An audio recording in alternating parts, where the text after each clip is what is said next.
지난 수업에서는 기업의 단기 생산 비용 사이 관계에 초점을 맞췄습니다. 해당 단기 비용으로는 한계 비용, 평균 가변 비용, 평균 총 비용이 있습니다. 기업의 모든 단기 생산 비용 곡선의 형태를 설명해주는 기초 개념은 한계 수학 체감의 법칙입니다. 한계 수학 체감의 법칙이란 고정 요소의 가변 요소를 투입할 때 일정 지점을 넘어서면 가변 요소에 따른 생산성이 감퇴한다는 겁니다. 따라서 추가 산출에 따른 단위 비용은 상승합니다. 이 법칙으로 한계 비용 곡선의 우상향 경사도 부분을 설명할 수 있습니다. 아울러 단기 생산에서 단위 비용을 대변하는 평균 총 비용이 궁극적으로 상승한다는 사실도 설명해 줍니다.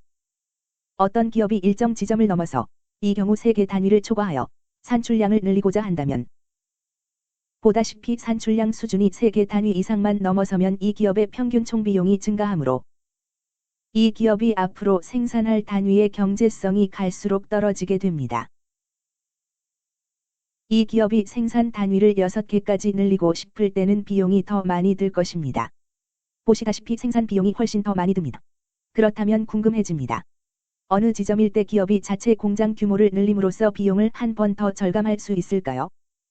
이 사례에서 비용이 C1에서 C2로 상승하는 이유는 동원할 수 있는 자본이 충분하지 않기 때문입니다.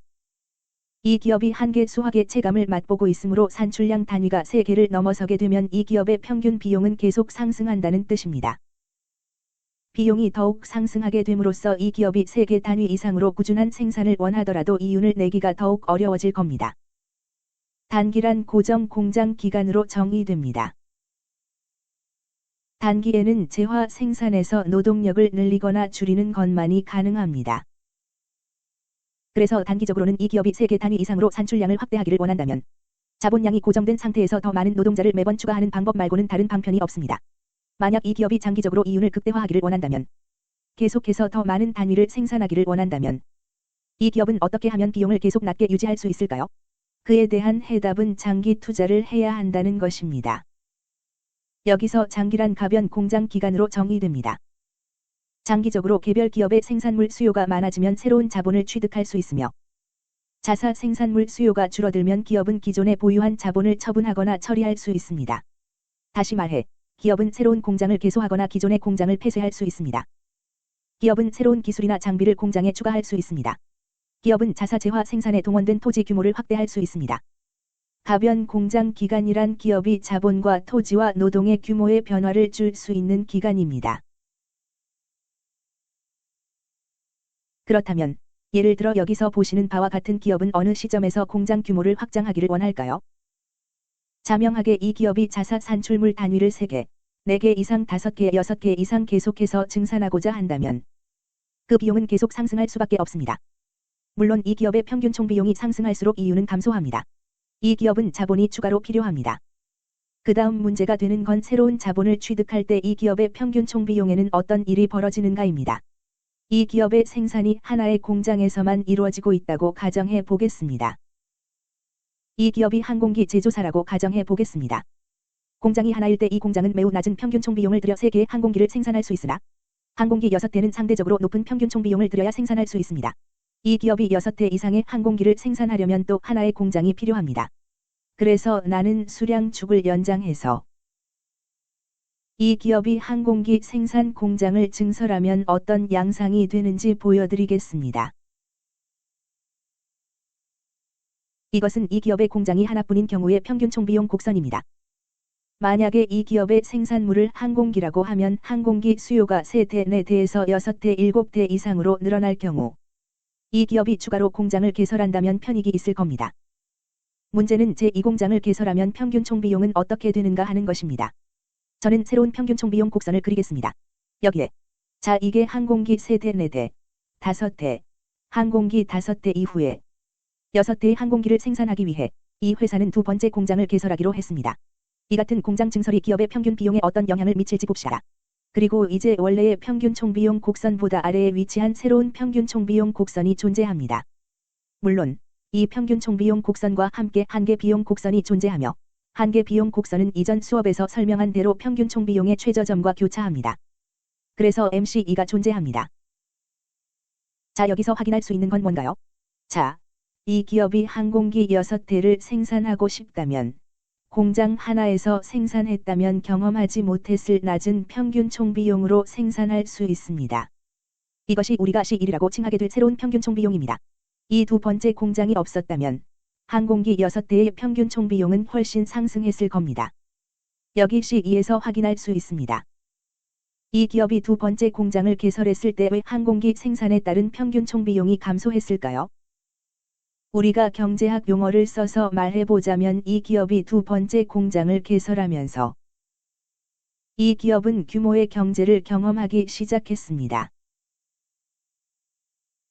여기서 규모란 단어는 무슨 뜻인가요?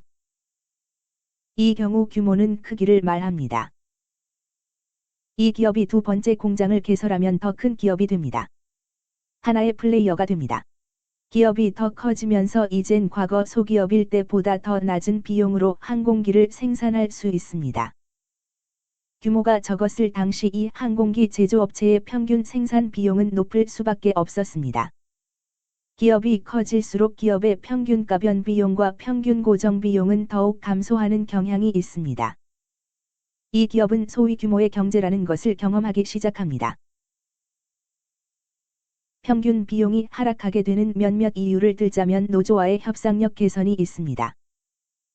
즉, 일단 규모가 커지면 공장이 한 개뿐인 소규모 회사일 때보다 더 낮은 임금으로 노동자를 유치할 수도 있으며 원자재도 더 나은 가격으로 공급받을 수 있습니다. 항공기 공장을 예로 들면 아마도 제2공장을 개설한 이후에는 알루미늄과 탄소 섬유를 대량으로 주문할 수 있을 것입니다. 이 항공기 제조회사가 공장이 하나뿐일 때는 단위당 원자재 가격이 높게 책정됩니다. 이 기업이 자본과 기술을 추가로 확보하게 되면 생산비를 절감하게 됩니다. 이런 비용 절감은 생산성 향상과 품질 향상, 자본 증가 덕택입니다. 생산성은 고용된 노동자당 산출량을 의미합니다. 자본 증가와 자본 개선은 노동 생산성을 향상함으로 기업의 비용을 절감시켜 줍니다. 기업이 일단 규모가 커지면 운송비 하락의 혜택을 볼 수 있습니다. 만약 항공기 제조업체가 전국에 걸쳐서 항공기 한 대 또는 두 대 또는 세 대에 대한 해당 부품을 운송해야 한다면 단위 비용은 상대적으로 상승할 것입니다. 그러나 일단 기업이 커지면 대량 주문과 대량 배송을 통해 단위 배송 비용을 절감할 수 있습니다. 일단 대형 기업이 되면 은행에서 더 유리한 금리를 받는 경향이 있습니다. 이것의 좋은 예는 만약 여러분이 자체 항공기 회사를 차리고 은행에 가서 일정한 자본 취득을 위한 대출을 요청한다면 그들 은행은 여러분의 대출금 상환 능력에 대해 그다지 신뢰하지 않을 것입니다. 따라서 여러분은 매우 높은 이자율을 물어야 할 것입니다. 하지만 여러분 회사가 보잉이나 에어버스이고 은행에 대출을 요청한다면 여러분은 훨씬 더 유리한 더 낮은 이자율을 받을 것이고 여러분의 고정 비용을 절감하고 따라서 평균 총비용을 절감할 겁니다. 일반적으로 크기가 커지면 전문성이 향상됩니다. 공장이 하나였다면 이 기업은 단지 50명에서 100명의 직원만을 고용했을지도 모릅니다. 그 공장에서는 노동자 개개인이 여러 가지 다양한 작업을 할 수밖에 없습니다. 그러나 두 번째 또는 세 번째 공장을 개설한 후에는 노동자는 작업을 특화할 수 있습니다. 다시 말해, 생산물의 일부 또는 특정 구성 요소에 집중하는 겁니다. 따라서 비용, 즉 단위 비용을 절감하여 평균 총비용을 절감할 수 있습니다. 이것들은 우리가 규모의 경제라고 부르는 것의 일부 사례에 불과합니다. 이러한 요인들로 인해 장기적으로 공장을 증설하고 기업의 생산에 추가 자본을 투입하면 평균 총비용이 점점 더 감소하는 경향이 있습니다. 자, 이 기업이 8번째 항공기를 생산한 후에 비용이 다시 한번 너무 많이 상승하기 시작했다고 가정해 보겠습니다. 그래서 이 기업은 또 다른 공장을 개설하기로 했고 우리는 규모의 경제로 인해 평균 총비용이 훨씬 더 감소하는 걸 보게 됩니다. 그래서 이 기업은 세 번째 공장이 생겼을 때 두 번째 공장으로 실현할 수 있었던 것보다 생산 비용이 훨씬 더 감소할 것으로 기대할 수 있습니다. 우리가 여기 보시다시피 비용은 계속해서 낮아집니다. 이 기업이 설비 또는 공장을 증설하고 생산 부지와 자본을 더 많이 추가하니까요.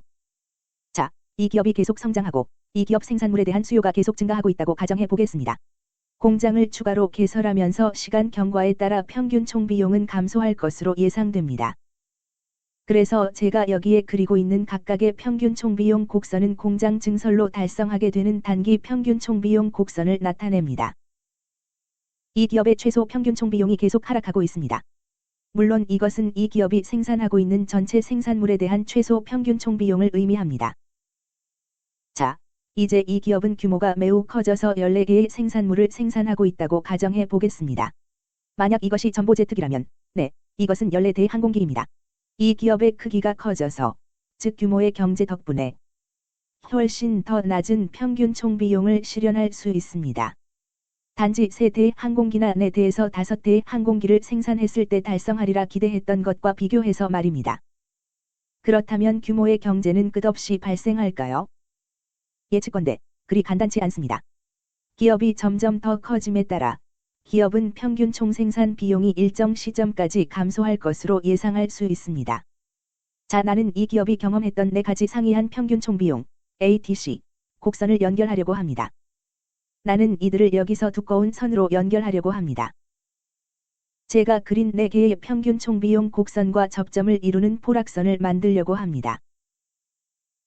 이것은 기업이 규모의 경제를 경험하는 생산 구간입니다. 이걸 다른 표현으로 하자면 규모에 대한 수학 체증이라고 합니다. 기업이 성장함에 따라 재화 생산에 동원하는 각 투입 단위로부터 획득하는 것이 점점 더 많아지고 있습니다. 이것이 이 기업이 규모의 경제를 경험하는 생산 구간입니다. 다른 표현을 빌리자면 규모에 대한 수학 체증 구간입니다. 자, 이것은 한계 수학 체감과는 다릅니다. 왜냐하면 규모에 대한 수학 체증은 산출량이 증가함에 따라 왜 평균 총비용이 장기적으로 감소하는지를 실제로 설명해 주기 때문입니다. 규모에 대한 수학 체증은 당분간 계속될 겁니다.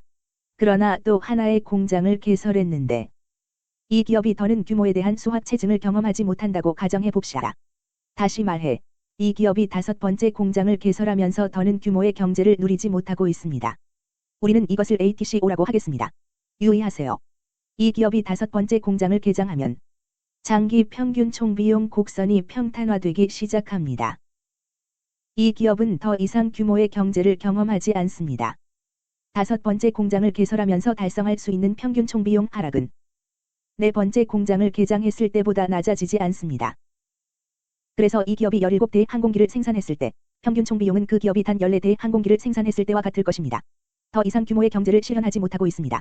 자, 만약 기업이 더 크게 성장한다면 어떻게 될까요?